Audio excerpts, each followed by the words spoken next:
కొత్త డిజైన్ కోసం ఆలోచిస్తున్నా. నా మెదడుకు పని పెట్టి కొత్త డిజైన్ గీయడం మొదలుపెట్టినా. డిజైన్ గీయడం అయిపోయినాక మా ఆమె పోసిన సిటికీ మీద గా డిజైన్ తగ్గట్టుగా గుర్తులేసుకున్నా. గా తర్వాత దానికి కట్లేసి రబ్బలతో చుట్టి రంగులద్దడానికి తయారు చేసిన.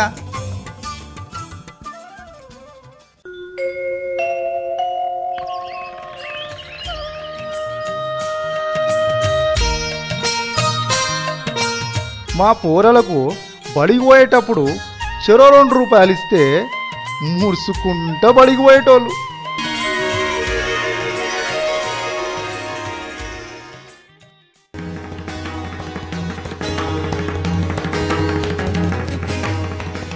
గా తర్వాత ఆ చిటికీకి రంగులద్ది ఆరబెడితే మా ఆమెనేమో చిటికీ రబ్బర్లు ఇప్పి ఆ చిటికీ దారాన్ని పంటకి చుట్టేది.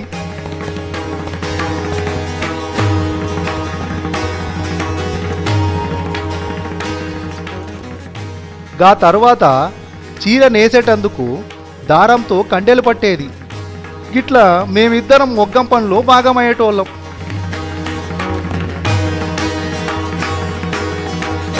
గట్లా తయారు చేసిన దారంతోని రాత్రింబవలు మొగ్గం నేసి నేను అనుకున్న డిజైన్ చీరని 3 రోజుల్లో తయారు చేసేటోన్ని.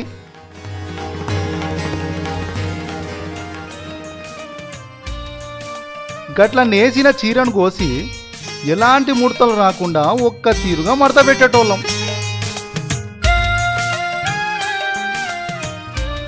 నా చీరకు మంచి ధర రావాలని ఆ దేవునికి మొక్కి చీరల దుకాణాలకు పోతున్నా.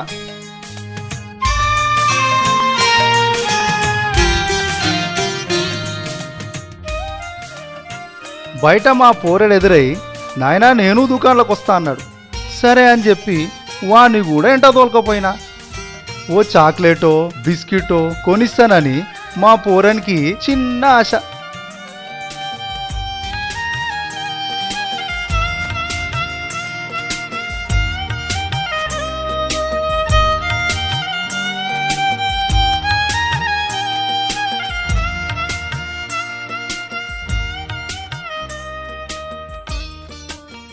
మొదలు ఓ దుకాణంలోకి పోతే సేటు ఆ చీరను చూసి ఎందుకో వద్దన్నాడు.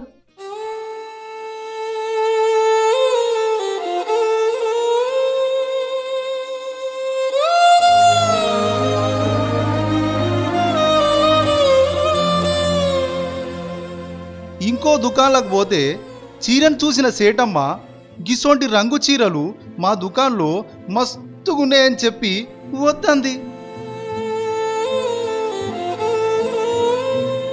గట్ల దుకాణం వెనుక దుకాణం ఏడికి పోయినా చీర వద్దన్నారు. ఇక ఆ రోజు చీర అమ్మకుండానే ఇంటికి పోయినా.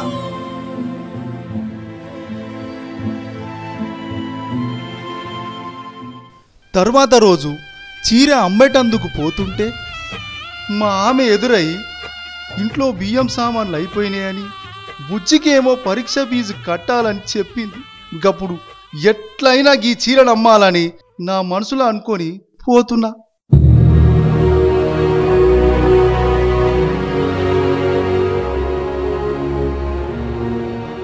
ఒక దుకాణంలోకి పోయి సేటుకు చీర చూపిస్తే గా చీరకు 3000 కంటే ఎక్కువ ఇయ్యనన్నాడు.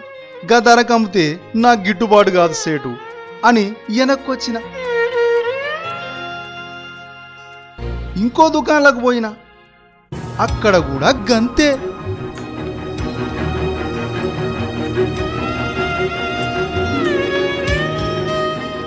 గట్ల ఎన్ని దుకాణాలు తిరిగి ఎవ్వరికి చూపించినా నా చీరను కొని దానికి తగ్గ ధర ఇచ్చే నాదుడే లేకపాయ.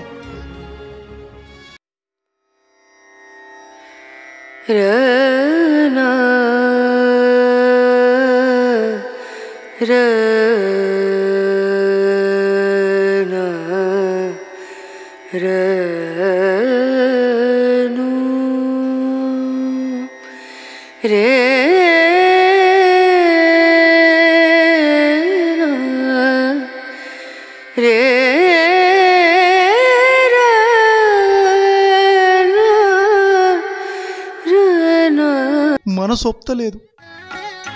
బతుకు బండి సాగాలంటే తప్పదు. ఏదో ఒక ధరకు అమ్ముదామని ఒక దుకాణంలోకి పోతున్నా.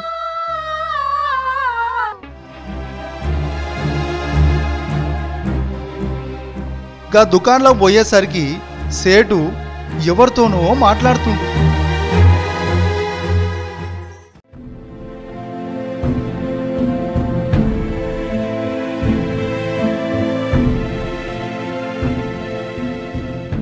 చీరను చూసి కూడా పట్టించుకోనట్టు పక్కన పెట్టిండు. బయట నాకేమో చీర అమ్ముడు పోతుందో లేదో అని నా గుండెల్లో భయమైతుంది.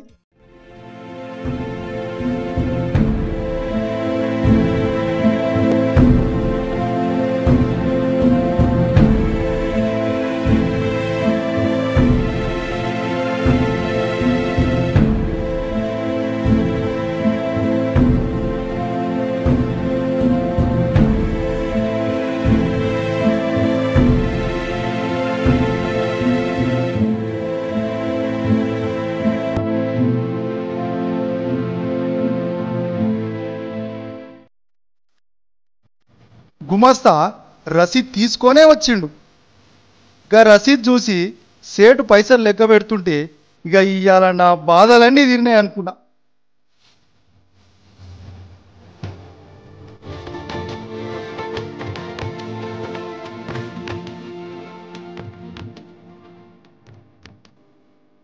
వెంటనే సేటు పైసలు లెక్కబట్టి నా చేతికిచ్చిండు. అయినా అనుకున్నని పైసలు రాక ఇంకా 200 ఇయ్యమని అడిగితే సేటు గంతే అని చెప్పిండు. అప్పుడు ఇంకేమంటాం? తర్వాత చీర నెయ్యాలంటే మాల్ కావాలి. అందుకే కొన్ని పైసలు కట్టి మాల్ తెద్దామని మాల్ దుకాణంలోకి పోతున్నా.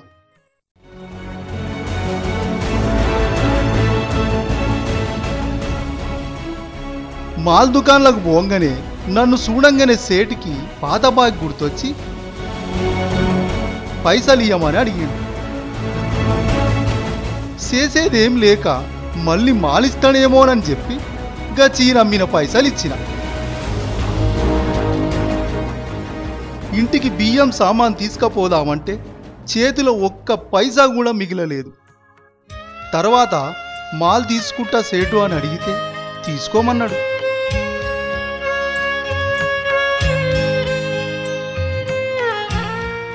మాల్ని తీసుకొని సేటుకు చూపిస్తే పైసలు అడిగిండు. పైసలు ఇప్పుడు నా దగ్గర లేవు సేటు, తర్వాత ఇస్తా అని చెప్తే ఉద్దరియేనని చెప్పిండు. పైసలు లేకపోతే మాల్ని అక్కడ పెట్టి ఎల్లిపోమ్మని ముఖం మీదనే చెప్పేసరికి నా మనసు ఇరిగిపోయింది.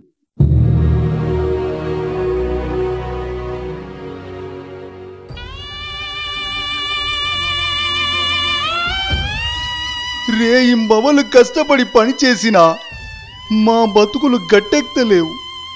పైసా రాని పనిచేసి ఏం లాభం అనిపించింది.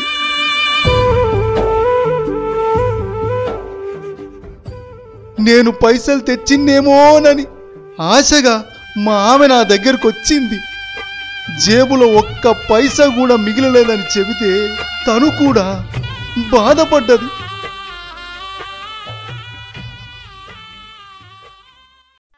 పేరుకేమో ఇంత గొప్ప పని చేసినా మా బతుకులేమో దినాం కుంటుపడిపోతున్నాయి. ఇక ఈ పని చేస్తే బతకలేమనిపించింది.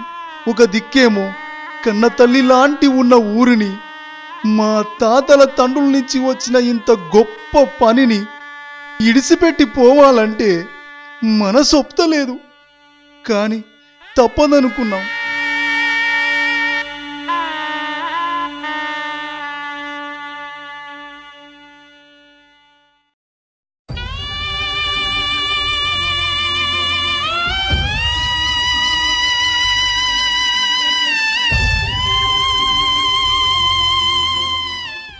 మమ్మల్ని బతికించలేని కలని బతికించుకోలేక గూడు చెదిరిన పక్షుల లెక్క ఊరదిలి వలసెళ్తున్నాం.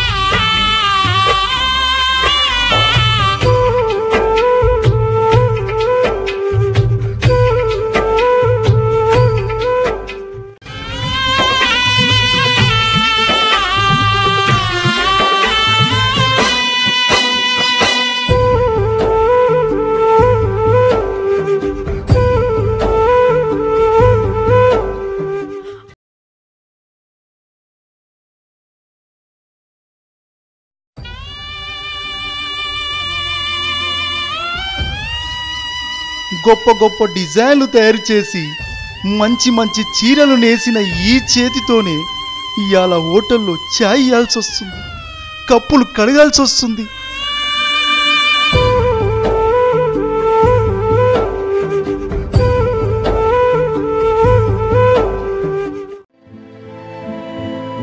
నేను పనిచేస్తున్న హోటల్ నుంచి బయటకొచ్చి చూసిన ఆటోలో మొగ్గం సామాన్లు కట్టెల మిషన్కి అమ్మేటందుకు తీసుకుపోతుర్రు.